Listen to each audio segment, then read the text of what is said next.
Bismillahirrahmanirrahim. Assalamualaikum warahmatullahi wabarakatuh. Perkenalkan, nama saya Fadia Huwaida Azizah. Saya dari Prodi S1 Keperawatan kelas A dengan NIM 2201030042. Saya di sini akan menyampaikan materi mengenai tokoh Pancasialis Indonesia, yaitu Dr. Cipto Manungkusumo. Sebelumnya, saya ucapkan puja dan puji syukur kehadirat Allah Subhanahu wa Ta'ala yang telah memberikan rahmat dan karunia-Nya sehingga saya dapat menyelesaikan tugas Pancasila ini dan dapat mempresentasikannya. Tak lupa saya ucapkan terima kasih kepada Bapak Dr. Andes Muhammad Taufik, SHMH, selaku pengampu mata kuliah di mata kuliah Pancasila ini.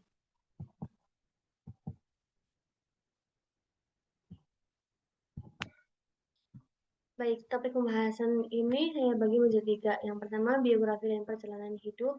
Yang kedua, pendidikan. Yang ketiga, budi utomo dan insiden partage. Dan yang keempat atau yang terakhir adalah akhir hidup. Yang pertama, biografi. Biografi Dr. Cipto Manungkusumo.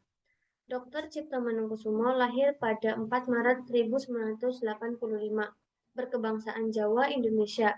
Pekerjaan Dr. Cipto Manungkusumo yakni sebagai politikus, aktivis, penulis, dan seorang priai.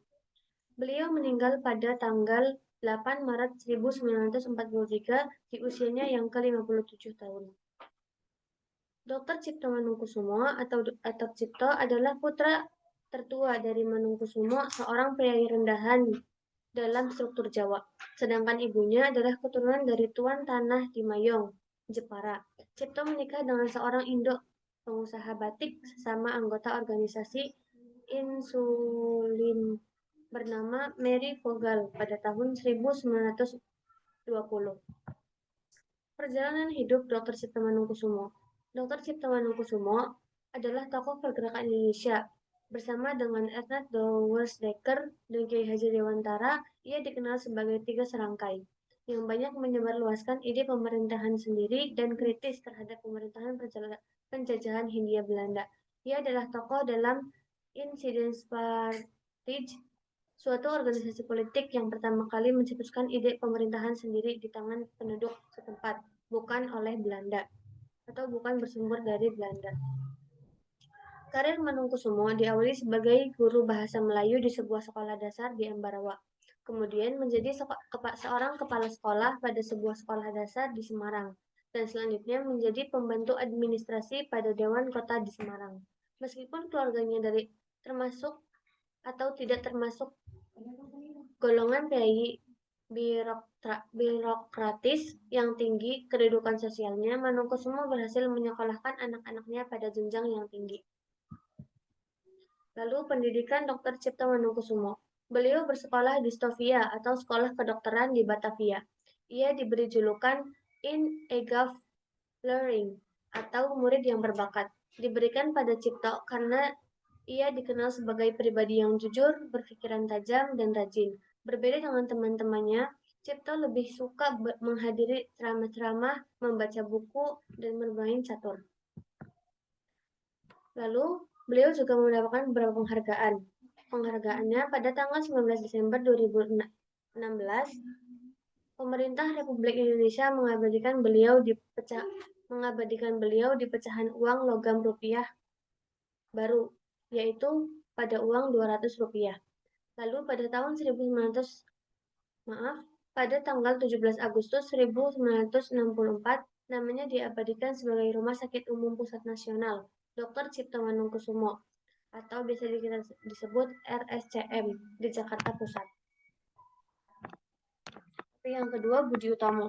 Terbentuknya Budi Utomo pada tanggal 12 Mei 1908 disambut baik oleh Cipto sebagai bentuk kesadaran pribumi akan dirinya. Cipto masuk sebagai anggota dalam Budi Utomo. Jati diri politik Cipto semakin tampak. Dia menginginkan bahwa Budi Utomo sebagai organisasi politik yang harus bergerak secara demokratis dan terbuka bagi semua rakyat Indonesia pada Kongres. Namun, keinginan Cipto pada Kongres yang pertama tersebut terjadi perpecahan antara Cipto dan regimen. yaitu anggota Budi Utomo lainnya. Akibat dari perselisihan tersebut, Cipta akhirnya mengundurkan diri dari Budi Utomo karena menganggap organisasi ini tidak mewakili aspirasinya. Organisasi Indica Partij. Perhatiannya pada politik semakin menjadi setelah dia keluar dari Budi Utomo dan bertemu dengan Doris Dekker dan Suwardi Sudrajat untuk mendirikan Indice Partij pada tahun 1912.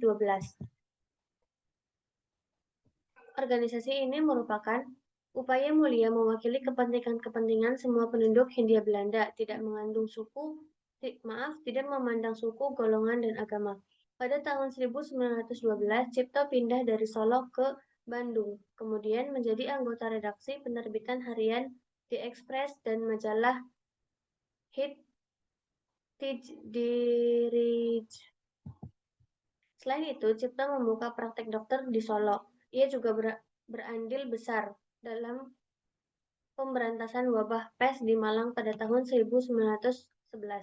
Cipto tidak meninggalkan dunia politik sama sekali. Di sela-sela kesibukan melayani pasien, Cipto mendirikan Raden Ajeng Kartini Club yang bertujuan memperbaiki nasib masyarakat. Kemudian pada tahun 1914, Cipto diperbolehkan pulang kembali ke Jawa dan bergabung dengan Insuldin, suatu perkumpulan yang menggantikan Insidence Party. Cipto menjadi anggota pengurus pusat Insulin untuk beberapa waktu dan meluncurkan propaganda untuk insulin terutama di daerah pesisir utara Pulau Jawa.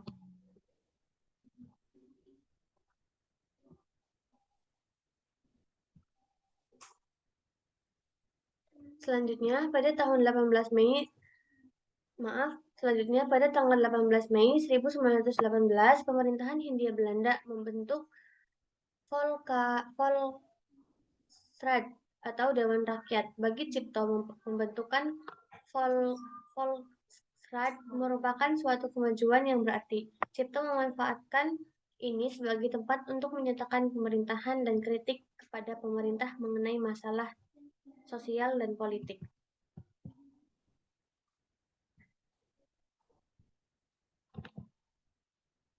Lalu pada masa ini Cipto melihat kenyataan pemerintah Hindia Belanda menganggap Cipto sebagai yang sangat berbahaya, sehingga Dewan Hindia, yaitu Raad van der Landes Indi, pada tanggal 15 Oktober 1920 memberi masukan kepada Gubernur Jenderal untuk mengusir Cipto ke daerah yang tidak berbahasa Jawa. Dan akhirnya pada tahun itu, yaitu tahun 1926 dan tahun 1000 Maaf, dan akhirnya pada tahun itu juga Cipto dibuang dari daerah yang berbahasa Jawa tetapi masih di Pulau Jawa, yaitu ke Bandung dan dilarang keluar kota Bandung. Selama tinggal di Bandung, Cipto kembali membuka praktek dokter. Selama 3 tahun, Cipto mengabdikan ilmu kedokterannya di Bandung. Dengan sepedanya, ia masuk keluar kampung untuk mengobati pasien dan masyarakat sekitar. Lalu, pada masa pengasingan tersebut, pada akhir tahun 1926 dan tahun 1927, di beberapa tempat di Indonesia terjadi pemberontakan komunis. Dalam hal ini, Cipto juga ditangkap dan didakwa turut serta dalam perlawanan terhadap pemerintah. Hal itu disebabkan suatu peristiwa ketika pada bulan Juli 1927, Cipto kedatangan tamu seorang militer pribumi yang berpangkat kopral dan seorang kawannya.